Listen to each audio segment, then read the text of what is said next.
Fix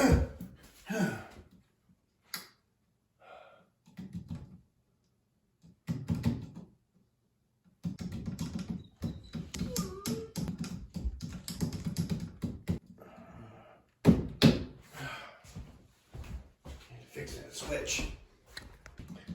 Yeah, getting shocked by static electricity. This switch is shot, so I'm gonna go ahead and just put a regular switch in there. And the floor plate's cracked on the side. So we got a little bit of damage we gotta repair. So first things first is safety. You wanna work on this without power being turned on. As you can see in my previous videos, it's dangerous. I'm gonna go ahead and open up the window so we can see better in here without the power being turned on. All right, where is it? Downstairs bedroom. There's only one bedroom, so it's got to be that one right there. Okay. That's obviously the wrong breaker. Turn that back on. Yeah. Okay, that's the kitchen lights.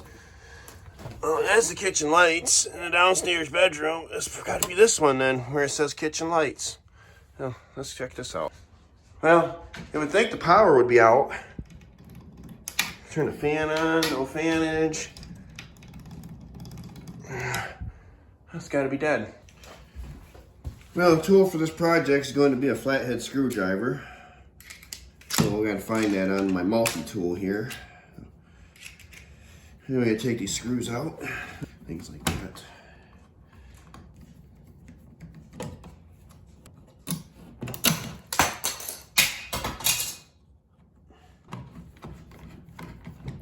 I like to save all the screws. And make sure it's totally dead and electrons are not playing games with you. What we're going to do is we're going to actually test for power here. And I know everybody says these tick testers are junk, and they probably are. But you're going to find out that there's nothing here. You usually find the wire that's kind of tied together 15 times in there, and there's probably the, whoops, see, she's beeping once here, maybe a little inductance. So we're going to find out there's nothing hot. See, I'm construction zone here, so look, this wire is probably hot. So, as you can see, you can even tell right where the hot wire even is. Always test your equipment, make sure. Alright. So, now we know it's dead. You always want to make sure your testers are working before you test things. That's the load. It's easy to tell. It's the only one in there that's by itself. So this has got to be the hot wire. So you can easily go from a ground if the switch is grounded, which your devices should be grounded, but who knows if they are or not. And then we're going to go ahead. If we can ever get that on in there, get in the hole and stay in there. It's falling out. You see. No voltage. You can also go across the white wire if you wanted to dig it out of the back of the box, which is not going to do. You can also go across the actual ground wire. It's coming off. Find there's absolutely no power. When in doubt, short it out. Same where's the lid by, unless you're higher than 120 volts. You know, it didn't shorten out high capacity batteries either, because they blow up on you. So use with extreme caution. Go ahead and get a switch and whatever happened to that. We don't even need the wire nuts. We just need a switch. Well, you young bucks there in the apprenticeship program will learn a thing or two about how a three-way switch works. I've seen journeymans and many years of experience perplexed by how these work. Show you, it's real easy.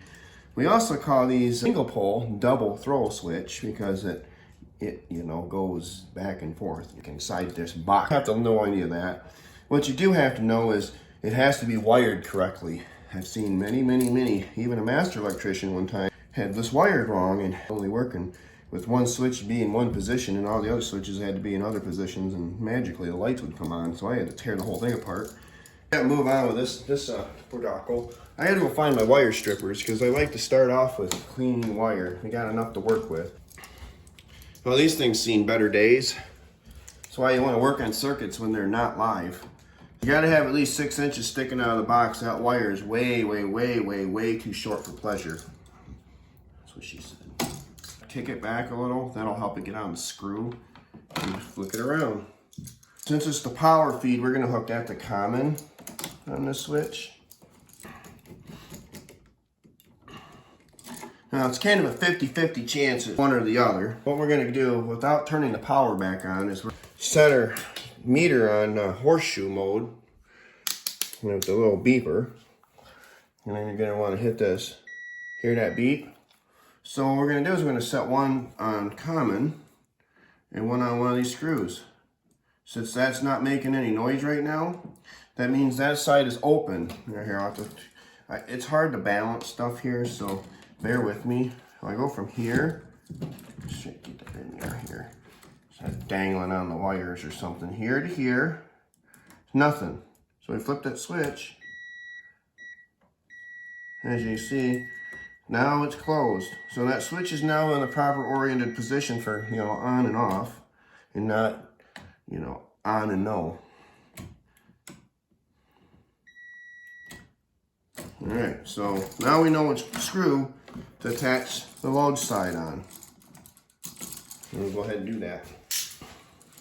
Strip it a little back, a little off. Always make sure you clean up your mess, so that way the customer's not stepping on pieces of wire in the middle of the night, cursing your name out.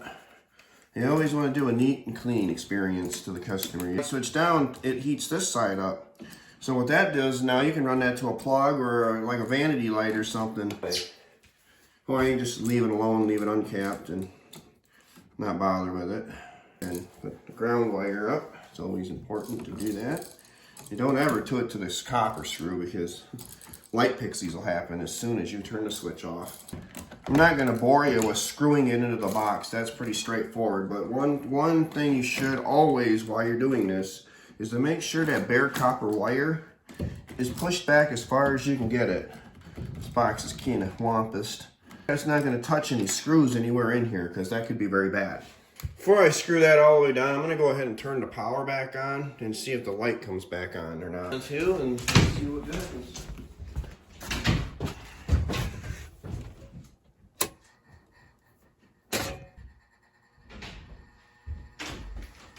There you go. The reason why I don't use that fan is because it makes a lot of noise. Oh, look at all the dog hair flowing around in here. Yeah, it definitely needs to be balanced. I've hit it a few times. Don't ask me why or how. I'm going to turn that on. Turn the light switch off.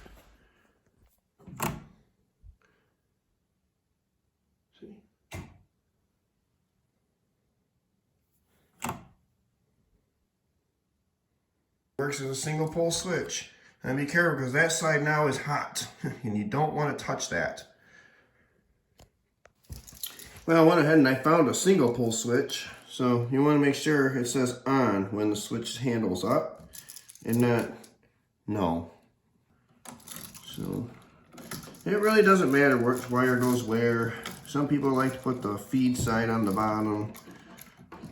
Some people like to put it on the top. I like, you know, electricity flowing from the bottom to the top. I guess that's, you know, it's probably a code or something on that, but you always want to follow the same protocol that everybody does so that it looks the same and people can test it easier. Sure, the screw goes this way, you know, kind of in a clockwise motion. Make sure your ground wire is out of the way so it's not touching anything. Because you don't want the angry light pixies flying, especially when you're doing a simple switch change out and the customer's standing there watching you. Definitely don't want to get shocked either. Just the time they ask you if you've ever been shocked before, you do it right in front of them. It's kind of embarrassing. Drop half the screws on the floor, that's fine because we got the old screws. So when you put the old screws, you can put them in your tool bag just in case you drop a screw down the vent or something. That way you can hurry up and grab another one out of your tool bag. This might not be, that might be dingy white or almond. Definitely not white. This gap right here, they give you about a 1/16 of an inch of play, which doesn't give you much to cover up Goofy Guy here. Push them all the way over. as far over as you can get them. Same goes with, you can also make them so that you want to throw your level on here when you're done. So that way you can make sure that it looks perfectly straight and level and professional. It's my house, so I'm not going to really care. It's probably been like that for 6 months. And here I am doing a long, lengthy 7-hour video on how to change a light switch on YouTube. Could have had this done in 2.5 minutes. But I really enjoy setting the camera up and lighting right. Funny things. Don't tighten these down too much because it will break the plate. I did it to the last plate too. These things are about as crunchy as Mama's lasagna.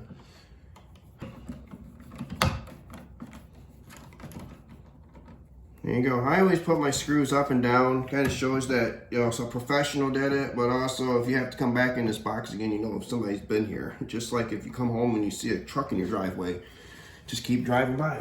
Someone actually commented on YouTube that they've had problems with these breakers that are counterfeit from China. Well, what happens is they sometimes direct short out inside. So when you turn it on like a 2-pole breaker, the 2 sides comes together and explodes in your face. So you definitely want to take precautions when you reset breakers, because you can have light pixies flying in your eyes, and that's not very good at all. And I'm not joking either. Arc flash is not a joke. So I'm going to go ahead and turn that breaker on. Really kind, I would scribble all this out or draw, like, you know, the double arrow thing going on there, show that these 2 breakers were switched around for some reason. There you have it. Perfectly working switch. Always take inventory of what tools you have. Pick up the garbage with you. Just throw it away in your garbage box. The less stuff you throw away in their house, the better for the customer. Make sure you take inventory of all your tools, because when you're charging somebody $365 to change a light switch out, definitely free tools are a bonus for that. $265 tester. I got this job done for free. It's like refunding your money. So make sure you got your screwdriver, your strippers, your meter, your inductance tester. Alright, I think I set that in my right here. Alright. Thank you very much for staying tuned until the end, and that's how you replace a light switch. You also want to pick up all these little pieces that just all over the place. Cut these off in your hand so they don't end up in the customer's bed. You turn it over in the middle of the night and have one of these get stuck in your butt crack.